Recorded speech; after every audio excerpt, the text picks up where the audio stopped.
চরমনার ফয়জুল করিম, সে নিজে কি বলবে তার কোনো কথার কোনো ঠিক ঠিকানা নাই। এখন আবার জামায়াতকে নিয়ে কি বলতেছে, চলেন আমরা কথাগুলো শুনি তার মুখ থেকে। যেমন দাড়িপাল্লা, তারাও তো ইসলামের নামে আসছে, একটা প্রশ্ন আছে কি নেই? আপনারা তাদেরকে এই জবাব দেন।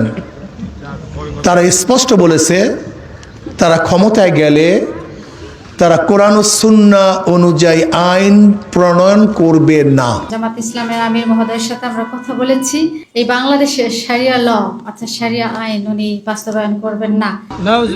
এখানে স্পষ্ট বলেছে, কোনো অস্পষ্ট বলতে কিচ্ছু নেই। সব জাতি জানে সেটা।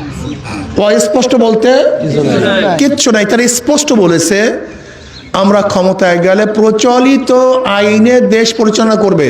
আমাদের আমিরে জামাত বলেছেন যে বাংলাদেশের বিদ্যমান যে আইন, সেই আইনেই বাংলাদেশ চলবে। তার মানে নামই ইসলাম, আসলে কাজে ফাঁকি। ভুল বললাম নাকি ভাই? আপনি দেখেন, পর্যালোচনা করেন।